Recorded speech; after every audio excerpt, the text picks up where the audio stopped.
Sir నమస్తే sir. నమస్తే అమ్మా. మీ పేరు? చోడే వెంకటరత్నం, టౌన్ ఏలూరు నియోజకవర్గ తెలుగుదేశం పార్టీ ప్రెసిడెంట్, మాజీ డిప్యూటీ మేయర్. సార్ ఇప్పుడు ప్రస్తుతం ఆంధ్ర రాష్ట్రంలో కూటమి కలిసింది, ఎలా ఉంది చంద్రబాబు గారి పరిపాలన?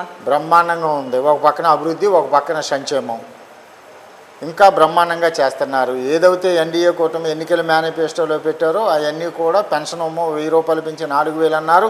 ఏప్రిల్లో డిక్లేర్ చేశాం కాబట్టి ఎలక్షన్ ముందు పెంచిన తర్వాత 3 నెలది కలిపి 7000 రూపాయలు ఇచ్చారు. హ్యాండిక్యాప్లకు 3000 ఉండేది 6000 చేశారు.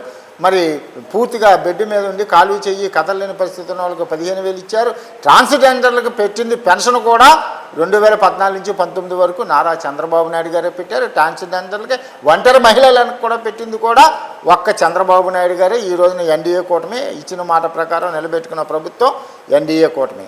సార్ ప్రస్తుతం ఆంధ్ర రాష్ట్రంలో చంద్రబాబు గారు పెన్షన్లు ఏర్పాటు జరుగుతుంది, అంటే అందులో వికలాంగులకి అర్హులు ఉన్న వృద్ధులకు కూడా పెన్షన్ తీసేస్తున్నారు. అర్హులు అయిన వృద్ధులకు కానీ ఎవరికైనా సరే వాళ్ళకి అన్నీ కరెక్ట్గా ఉంటే రీఎరిఫికేషన్ చేసి సరైన లబ్ధిదారులు ఉంటే ఎవరు పొట్టా కొట్టే పరిస్థితి ఈ ఎన్డీఏ కూటమికి లేదు. ఈ 6 నెలల నుంచి కూడా వెరిఫికేషన్ చేశారు, అయినా సరే ఈ నెల చాలామంది తీసేస్తా అన్నారు. ఏలూరు నియోజకవర్గంలో 28,700 చిల్లర పెన్షన్స్ ఇవాళ అందరూ కూడా తీసుకోవటం జరిగింది. సార్ ఇప్పుడు ప్రస్తుతం గతంలో జగన్మోహన్ రెడ్డి గారి హయాంలోనే పాఠశాలలు అభివృద్ధి చెందాయి, కూటమి ప్రభుత్వం వచ్చిన తర్వాత పాఠశాలలో ఎటువంటి అభివృద్ధి లేదు అన్న వ్యాఖ్యలు వస్తున్నాయి, ఎంతవరకు వాస్తవం అంటారు? పిచ్చోళ్ళు చంద్రబాబు నాయుడు గారి గురించి తెలియదు. సర్వశిక్ష అభియాన్ అని చెప్పి కొన్ని వేల కోట్ల రూపాయలు తీసుకొచ్చి పాఠశాలను అభివృద్ధి చేసి 7th క్లాస్ నుంచి 10th క్లాస్ పిల్లలకి ఒక్కొక్కరికి 7000 రూపాయలు 6000 రూపాయలు ఖరీదు చేసే సైకిళ్ళు కూడా ఇచ్చిన ఘనత ఒక్క చంద్రబాబు నాయుడుదే. వీళ్ళు బెల్ట్ ఇచ్చి షూ ఇచ్చి సాక్స్ ఇచ్చి వాటి మీద కూడా బొమ్మలు వేసుకున్నారు. ఈ రోజున ఈ కూటమి ప్రభుత్వానికి చంద్రబాబు నాయుడుకి కానీ పవన్ కళ్యాణ్కి కానీ బీజేపీ నాయకులకు కానీ ఏమీ లేదు.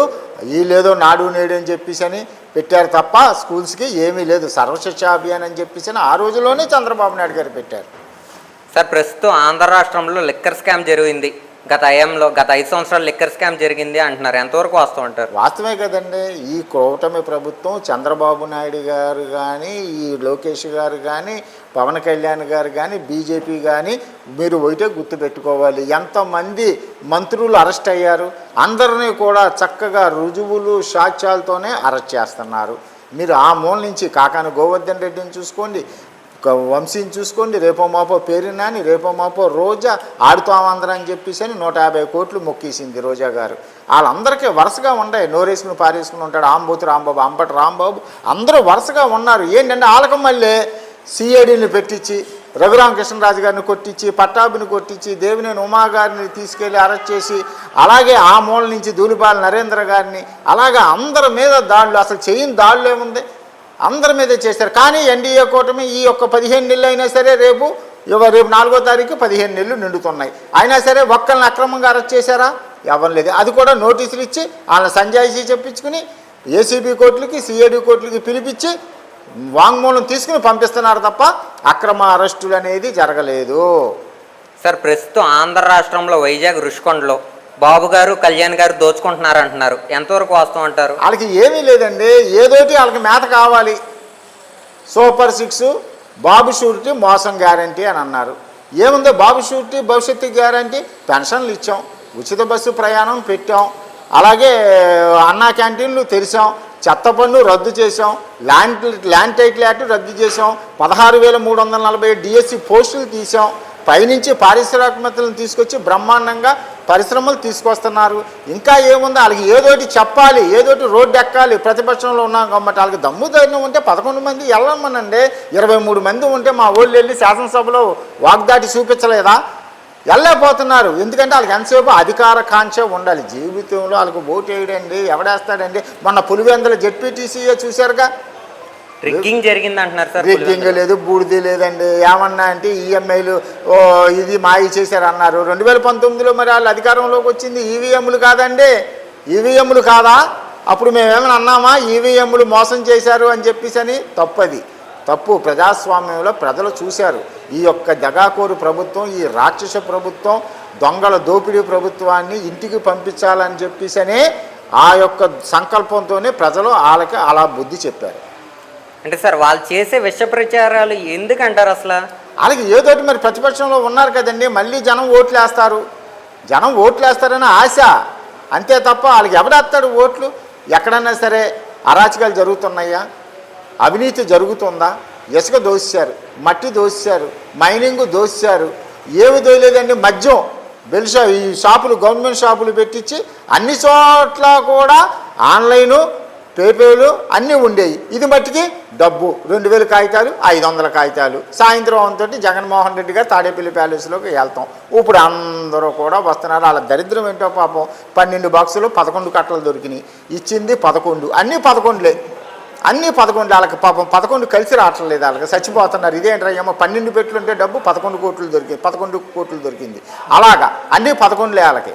సార్ ఇప్పుడు ప్రస్తుతం ఆంధ్ర రాష్ట్రంలో రీఎలక్షన్ కనుక జరిగితే వైసీపీ వారు ఏమన్నా గెలిచే అవకాశం ఉందంటారు, లేదా కూటమి గెలుస్తారు? ఏమండి మేము ఆలకం మళ్ళీ 175 కుప్పం కూడా మాదే అని, పులివెందల మాదే అని అంటలా.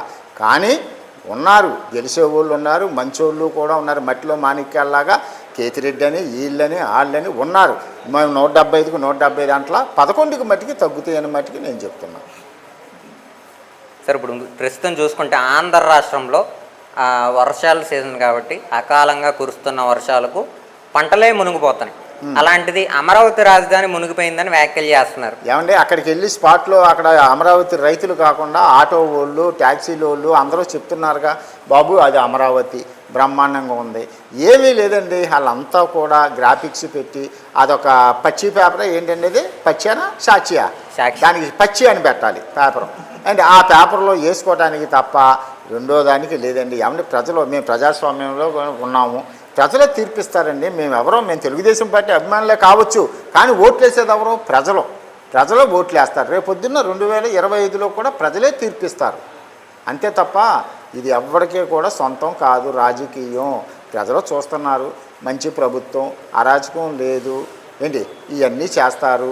చంద్రబాబు నాయుడు గారు, పవన్ కళ్యాణ్ గారు, నరేంద్ర మోడీ గారు పరిశ్రమలు తీసుకొస్తారు, నిరుద్యోగులకు ఉద్యోగాలు కల్పిస్తారు, అలాగే ఎన్నో కార్యక్రమాలు చేస్తాను. ఖాళీ ఉంటుంది ఏంటంటే చంద్రబాబు నాయుడు గారికి 75 సంవత్సరాలు ముసలోడు అని అంటున్నారండి.